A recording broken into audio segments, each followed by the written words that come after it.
In the early morning hours before sunrise on April 12, 1990, a 31-year-old man named Nathan Neesmith pushed down on the gas throttle of the fishing boat that he was steering just off the coast of Georgia. And as he did this, he expected the boat to naturally kind of kick into a higher gear and go faster.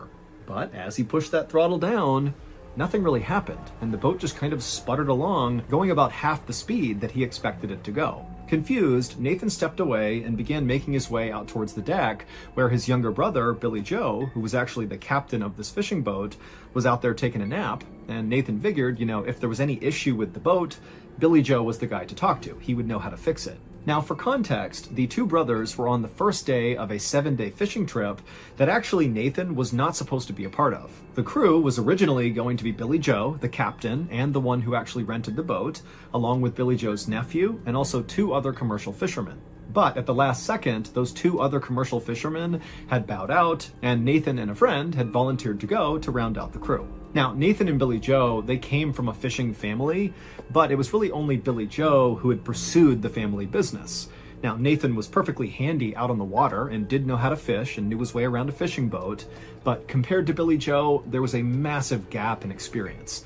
Billy Joe was the fisherman, and Nathan really was not. But Nathan and Billy Joe were very close, and so as soon as Nathan heard Billy Joe was in trouble and needed some more fishermen, Nathan didn't hesitate to say he would do it. Because really, for their entire lives, that was sort of their dynamic. Even though Nathan was the older brother, it was Nathan who looked up to Billy Joe, and any chance he got, he would do anything to help Billy Joe. And Billy Joe really respected that and loved that about Nathan. But now, as Nathan made his way out to the deck to wake his brother up to tell him on the first day of the trip, right as Nathan's taking the wheel, that something's wrong with the boat and I can't fix it. And also, Nathan was enormous, like 250 pounds, well over 6 feet tall. He was huge, this big physical presence, but he really was not mechanically savvy at all. And so again, Nathan is sort of feeling like, sorry, and also maybe even second guessing whether or not it was even a good idea for him to have come along. If he can't even fix a minor issue with the throttle or the engine, what's he doing here? But when Nathan woke up his younger brother and explained the issue, Billy Joe was not upset. He was like, okay, we'll go down below and we'll take a look at the engine and make sure everything is okay. However, when they went down and Billy Joe opened up this hatch to look at the engine, smoke immediately came out, and it was very clear to Billy Joe anyways, that this was not like a minor issue. Something seriously was wrong with the engine. This was a big problem. And so Billy Joe began cussing, he's totally frustrated, and he just told Nathan to, go down below and tell the other 2 to wake up and come help. And so huge Nathan turned around and went down into the bunk room down below, and the second he got down to that level of the fishing boat, he just stopped, because there was at least a foot of water in the hallway and in the bunk room when he went inside. And so Nathan screamed at the other 2 fishermen to get up, and so they got up and they're looking down, they're seeing all this water, and so they're starting to panic. And Nathan, he goes back upstairs and he yells to Billy Joe, who's dealing with this engine issue, that in addition to that, it appears the boat is also sinking. And so Billy Joe is like, get buckets, go down there and start bailing out the water. I'm gonna call Mayday. And so Billy Joe runs back up to the steering wheel, he grabs the radio, and Nathan and the others can hear him yelling over and over again, Mayday, Mayday, Mayday. And as that was happening, Nathan and the other 2 fishermen put on their life vests, grabbed buckets, and went down below to begin manually bailing out the water. But the second they got down there, it was very obvious the water, wherever it was leaking into the ship, was coming in way faster than they could potentially bail out. But they kept doing it, getting the water out as fast as they could, trying to stay calm. They can hear Billy getting more and more frantic, yelling Mayday over and over again. And then all the lights inside of the ship began to flicker, and then they went out, and they were cast into total darkness. The engine basically had stopped, and it was just silence, just the sound of water rushing into this boat. Also, Billy Joe had stopped yelling Mayday because clearly the boat had lost power and the radio didn't work. And unfortunately, before the power cut out, nobody had heard any of Billy Joe's Mayday calls. So nobody knew where they were, nobody knew they were sinking, and without power, they had no way to communicate to anybody. They were totally alone. So Nathan, Billy Joe, and the others did the only thing they could do. They went up to the main deck, they grabbed their inflatable life raft, they blew it up, chucked it over the side, they grabbed as many supplies as they could, put it in the raft, they all made sure they had all their flotation on, and then they jumped into the life raft, abandoning the sinking fishing boat. Now, once all 4 men were safely inside of this life raft, they were not as panicked as you might think they would be. because they had put enough food and water in this raft to last them at least several days. They all again had their life vests on, so proper flotation. And even though nobody responded to those Mayday calls, it wasn't impossible to think that maybe somebody had heard the Mayday calls and they just had not called back. Maybe there was a rescue operation coming to their location right now. They didn't know, but it felt plausible that they could be rescued. They would just need to kind of ration out their supplies and stay optimistic. However, their optimism quickly faded when, after only being in this life raft for 30 minutes, right as the sun was starting to come up, Nathan began to hear a strange sound. It was coming from somewhere in the life raft. He couldn't quite place the sound, and so at first he kind of tried to ignore it, but then he noticed the life raft was becoming softer, and then he realized the sound he heard was a small hiss. The raft had a leak. And even though the 4 men were able to trace the sound of this leak to the actual puncture, they didn't have a patch kit or any meaningful way to patch up this hole. And so all they could do was just put their hands over this leak and do their best to seal it.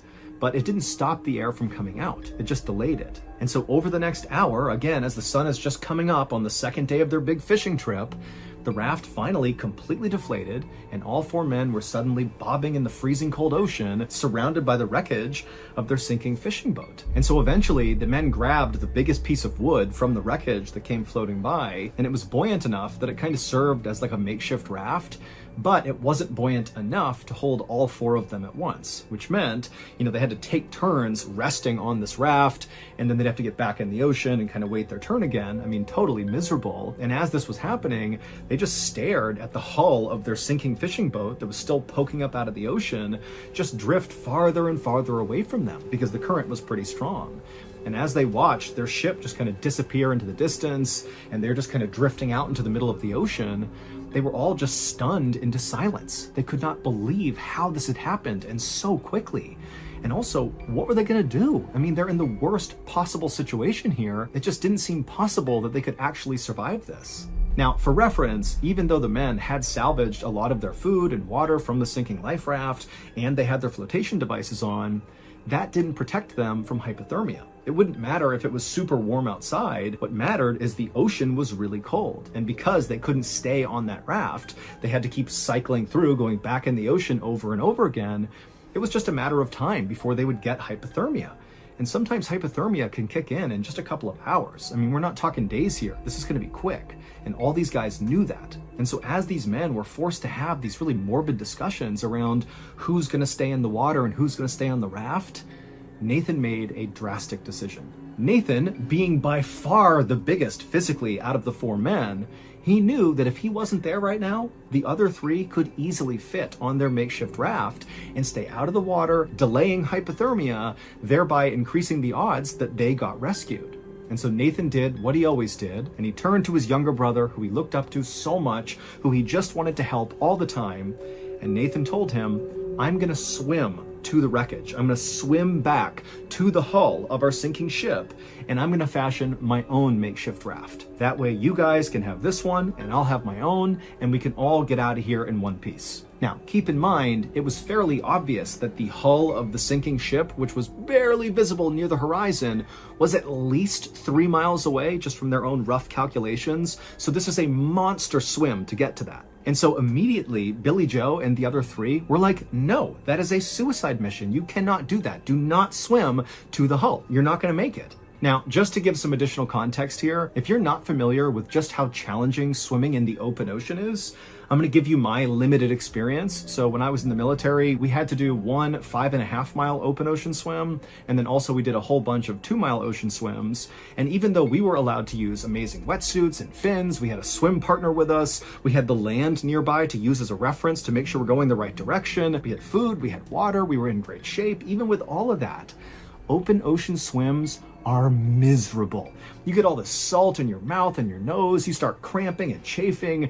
It takes hours and hours and hours to swim some of these distances, and you're constantly fighting against the waves. It is an absolute chore swimming in the open ocean, again, even with all the right stuff in place. And you gotta remember, Nathan is this big guy, he's got this big bulky life vest on that's gonna make it hard to swim. He doesn't have fins, he doesn't have a wetsuit, and he's got no landmarks around him, to make sure he's going in a straight line. Typically when you're swimming in the ocean, you're constantly looking at the land or some other landmark to make sure you're going in the right direction. He wouldn't have had that. And also it's this unknown distance he's covering, and there could be predators in the water. I mean, there's so many barriers here that basically there was like a 0% chance this swim would be successful. But Nathan totally understood what he was really doing here. He didn't really know if he was actually going to make it to that boat. Frankly, that was not really the point. What he was really doing was choosing to sacrifice himself to potentially save his brother and the other two. And so even though they were telling him, do not go, do not swim in that direction, you're not going to make it, Nathan just turned to his brother Billy Joe and said, I love you. And then he turned and began swimming.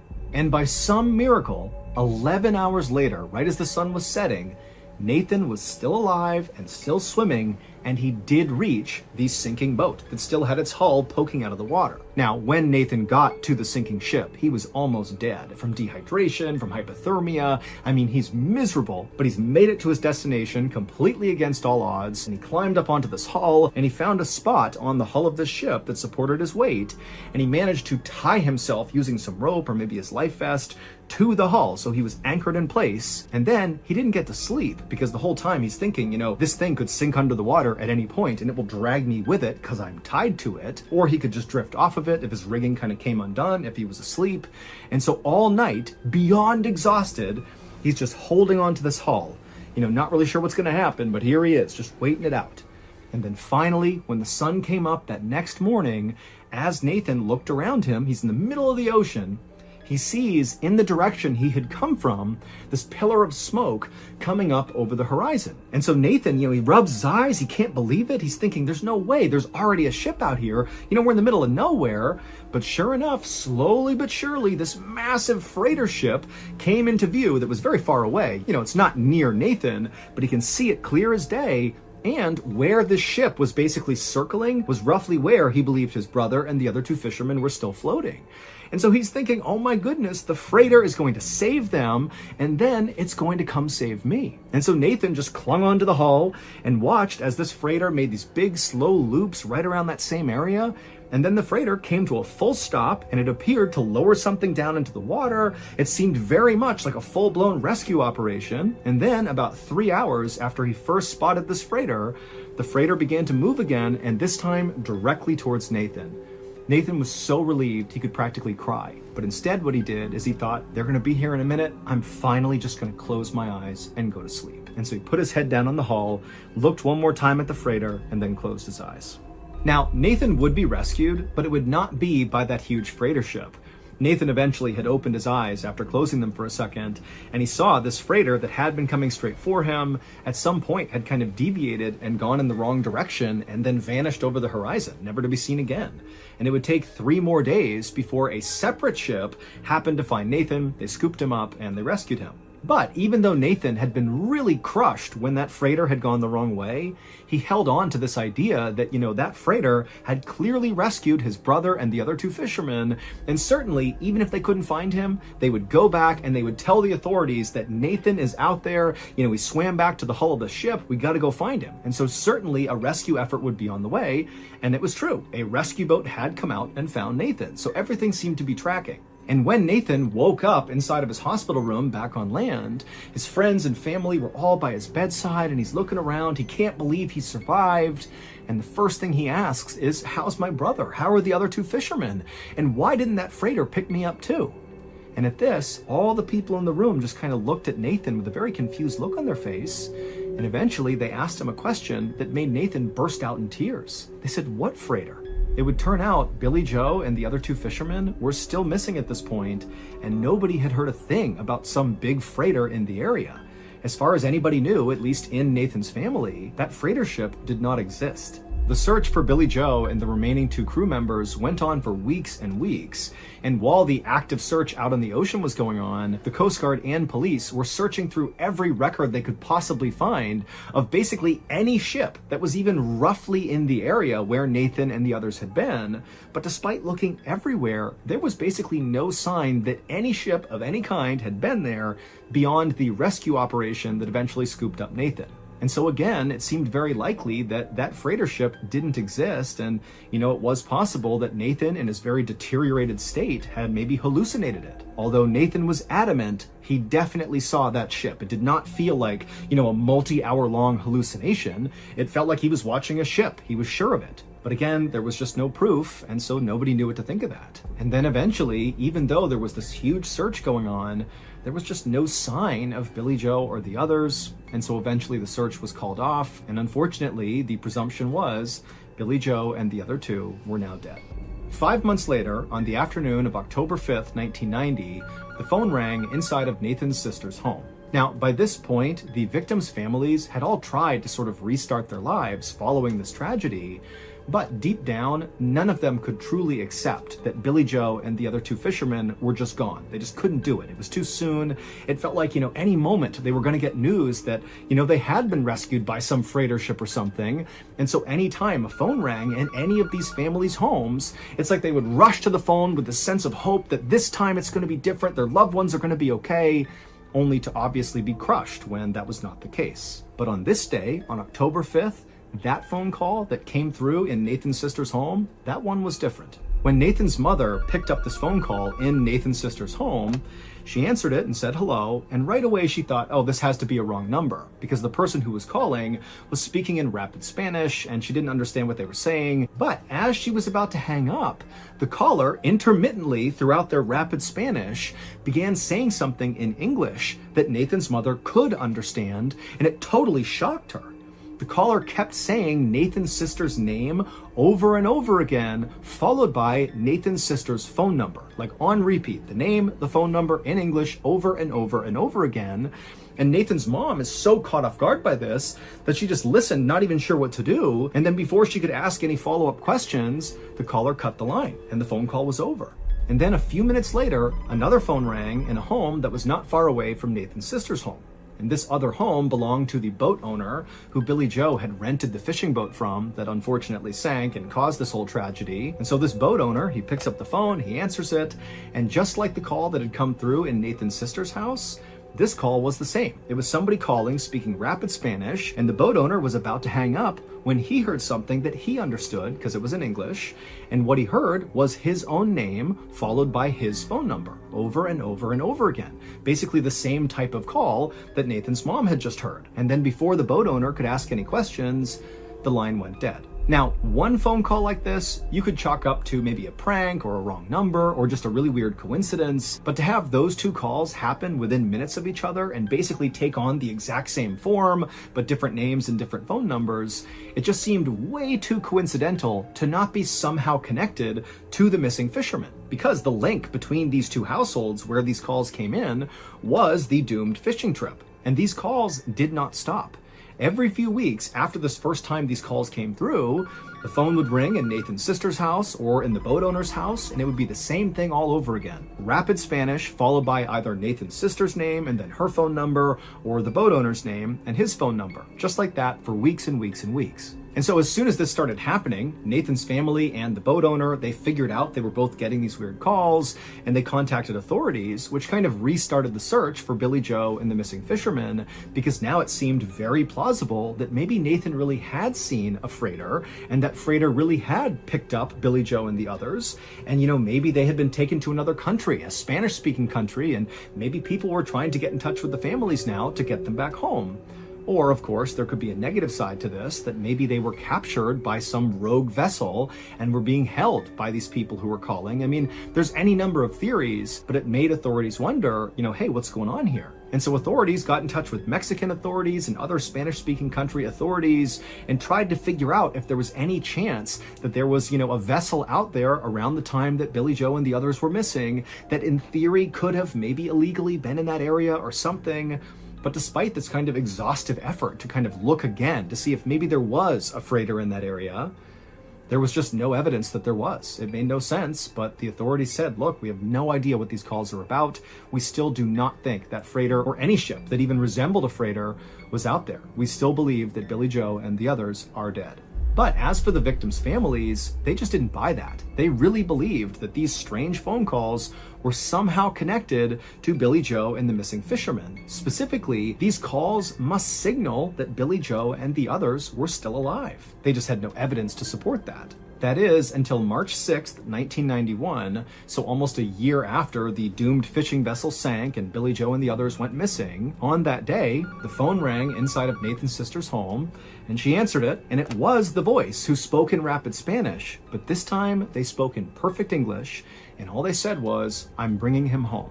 And then the line went dead. And Nathan's sister screamed and she yelled for her husband to call police. They contacted the authorities. And again, it kind of brought back to life the search for Billy Joe and the missing fishermen. And then after this call, there was a near constant presence of authorities on the Georgia coastline, basically looking out to the water, waiting, hoping for Billy Joe and the others to return. But unfortunately, they never did. And following that last phone call where the caller spoke in perfect English and said, "I'm bringing him home," after that, the call stopped. And so to this day, no one has ever been able to actually figure out what happened to Billy Joe and the other two fishermen. They are presumed dead at this point, but there's this one nagging question that surrounds the whole story, and that is, what did Nathan see? Was that actually a freighter picking up Billy Joe and the others? And if so, what did they do with them? Or was Nathan just hallucinating? It's entirely possible, but Nathan has always said he knows what he saw, and that was not a hallucination. As for the families of the victims, they still firmly believe that their loved ones are still out there, and someday they will come back home, and the families just hope they're alive long enough to be there for the reunion. So that's